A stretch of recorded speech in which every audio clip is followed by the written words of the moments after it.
My topic is on the culture of innovation, even though our subject is on the capital of innovation. Without the proper culture, we would not be able to reap the reward of the potential of innovation. I am sure most of you have children.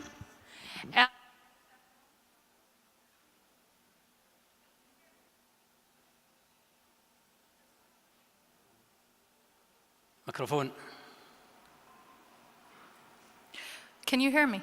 Yes. Yes. Those that don't probably have brothers and sisters. And the first thing I notice as a mother of 4, and I have children from 8 years old, my youngest, to 23-year-old, my oldest, the cycle of their thinking. They begin life asking the silly questions. The silliest question every parent tries to avoid is, but why?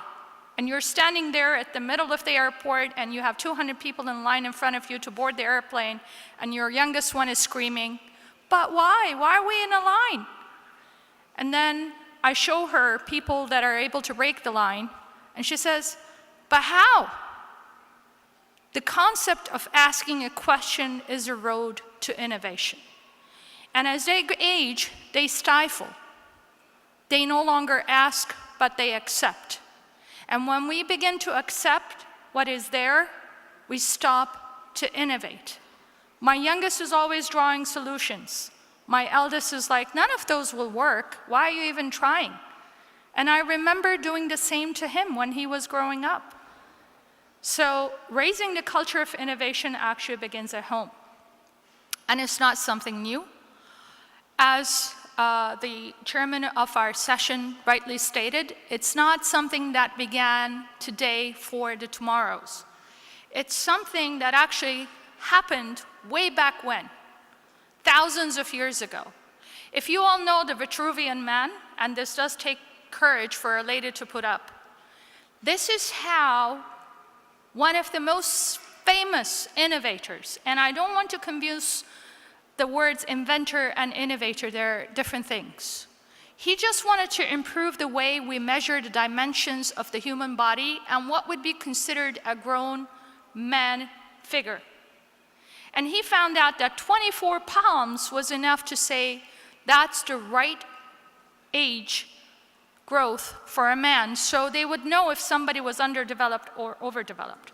This was actually the biggest breakthrough in healthcare at that time in that place. Today, this is how we view our Vitruvian men.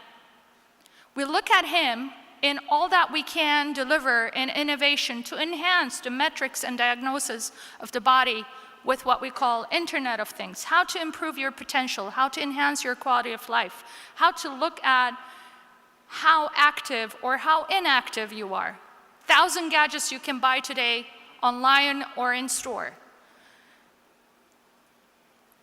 But there is a cycle of innovation. Things didn't just happen this way. This is how I define the cycle of innovation. I'm sure there are thousands of other ways scientists and those that are in the communities and universities do. But this is the way I identify my cycle of innovation as an innovator. And the first is there has to be a cultivation of innovation. And the second is there has to be an education. And the third, which is very important, is we have to allow that to happen. And finally, and foremost important, you wouldn't believe it, is appreciation of innovation. Now, when I look at cultivation, I always remember the TED Talks and the TED conferences I attended back in US. This was one of the few very thrilling sessions I had attended, was the young man who had harnessed the wind so that his village could have electricity.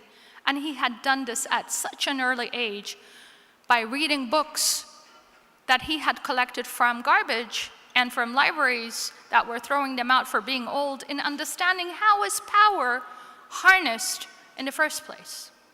And this young man, of course, was adorned by many universities in the US to continue his studies. But had he been told, you can't harness the wind, what the hell are you thinking? You'll die. His parents actually were shouting at him as he was climbing, trying to build that structure. As you can see. Sum it up. No? Try finish. Yes. Okay, it's only 7 minutes, right? My timer is here. Okay. Sorry. And I am what I am because of who we all are. That's the cycle of innovation. We all have to think for each other. Again, summing up, prefrontal cortex is the one entity in our body that we need to develop to become innovators. And for that, we just need to sleep, eat, and educate ourselves. Education is something that, when we look at the 5 simple skills that it takes to become an innovator, it's very simple, and yet our education system is faltering behind that all around the world, not just here. And the third very important point is to allow for innovation to happen. And for that to be allowed, you need to prove it can happen with role models. So how do we go about proving that it can be done? Who are our role models today? And the last thing is the appreciation. Without the deepest human need and appreciating, we won't be able to see innovators out there today. The innovation cycle is very difficult. Too many different kinds of innovation. The technologies that you heard yesterday, all and today, are extremely complex. But do we buy them? Do we invest in them? Do we help others develop them? Without money, without consumers, without the purchasing power of those that are driving those innovation to the consumers, innovation cannot be appreciated. And when will we know we have innovation? Yes. So my time is up. And it's not when we have all of this, but when we actually look at the eye of each other and we say, there's equal opportunity for each and every one of us to innovate. Thank you very much. Thank you.